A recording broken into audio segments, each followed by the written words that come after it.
Hello friends, economics के इस class में एक बार फिर से आप सभी का स्वागत। डियर फ्रेंड्स, आज का इकोनॉमिक्स का यह क्लास भी बहुत ही ज़्यादा इम्पोर्टेंट होने वाला है। इस क्लास में हम लोग यह देखेंगे कि आरबीआई बैंकर्स बैंक के रूप में किस प्रकार से वर्क करता है, किस प्रकार से अपनी रिस्पॉन्सिबिलिटी को, अपनी जिम्मेवारी को निभाता है। इससे रिलेटेड सीबीएसई बोर्ड भी आपसे क्वेश्चन पुटअप करता है कि how does the RBI work as bankers bank, explain. ठीक है, यानी सीबीएसई आपसे क्वेश्चन पुटअप करता है कि जो आरबीआई है वह बैंकर्स बैंक के रूप में, बैंकों के बैंक के रूप में किस प्रकार से वर्क करता है, इसे आप एक्सप्लेन करें। ठीक है डियर फ्रेंड्स, इसके आंसर के लिए इस वर्क को 3 कैटेगरी में आप डिवाइड करके इसका आंसर बड़े ही आसानी से कर सकते हैं। इसका जो फर्स्ट जो टाइप है, यानी बैंकर्स बैंक के रूप में आरबीआई जो पहला वर्क करता है वो ये कि आरबीआई डिफरेंट कॉमर्शियल बैंक से डिपॉजिट एक्सेप्ट करता है एंड इन कॉमर्शियल बैंक्स को different type of loan provide करता है। जिस प्रकार से कॉमर्शियल बैंक्स हम आपका डिपॉजिट्स एक्सेप्ट करता है एंड हम आपको different terms of loan provide करता है, उसी प्रकार से आरबीआई भी कॉमर्शियल बैंक्स के डिपॉजिट्स को एक्सेप्ट करता है एंड इन्हें different terms of loan provide करता है।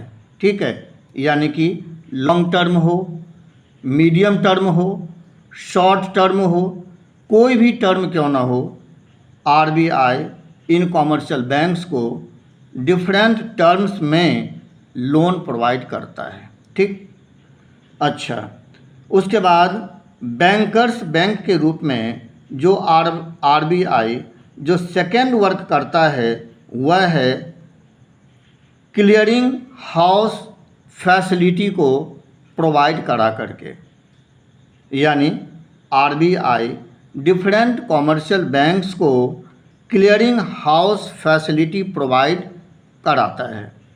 अब ये क्लियरिंग हाउस फैसिलिटी क्या है?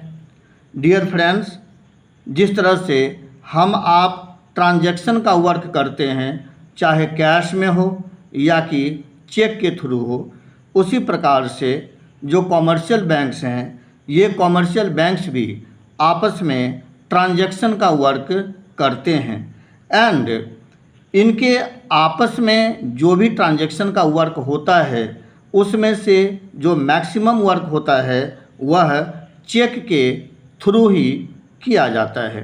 ठीक है, जो भी ट्रांजैक्शन का वर्क कॉमर्शियल बैंक्स चेक के थ्रू करते हैं, इन चेक्स को आरबीआई क्लियर करने का काम करता है।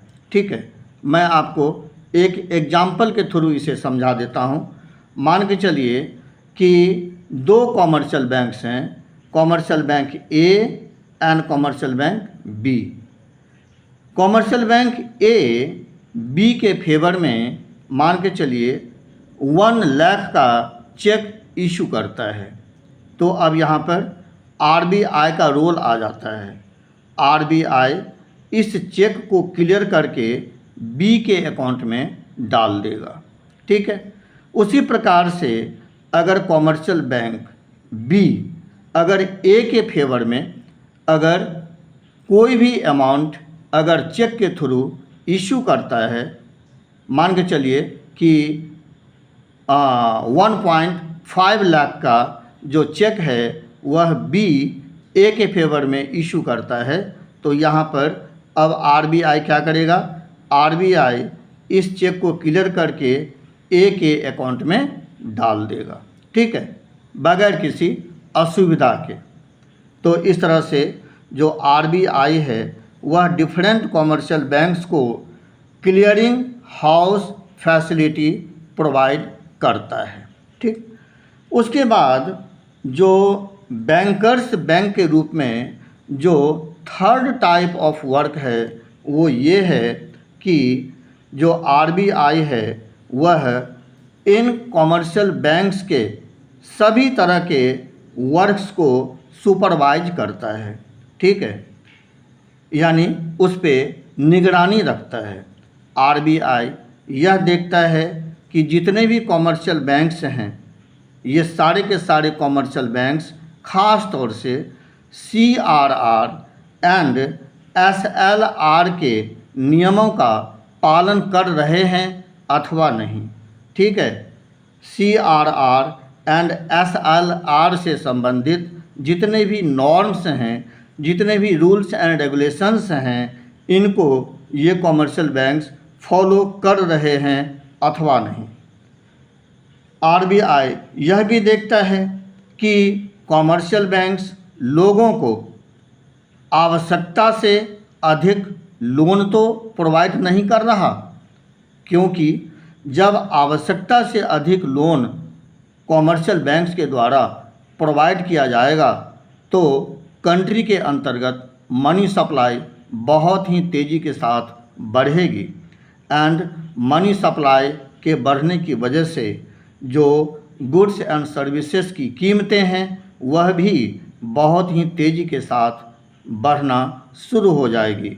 रिजल्ट ये होगा कि कंट्री के अंतर्गत इकोनॉमी में इन्फ्लेशन की स्थिति क्रिएट होने लग जाएगी, जो बहुत ही खतरनाक होती है इकोनॉमी के लिए।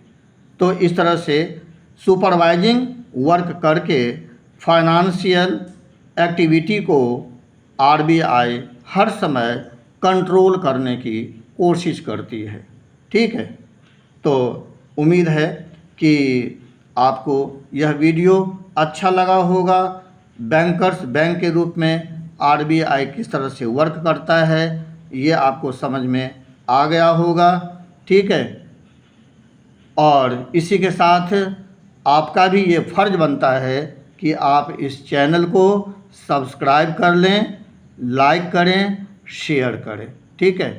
तो इस वीडियो को मैं यहीं फिनिश करता हूँ। मिलते हैं हम लोग दूसरे वीडियो में दूसरे टॉपिक के साथ। तब तक के लिए जय हिंद, वंदे मातरम।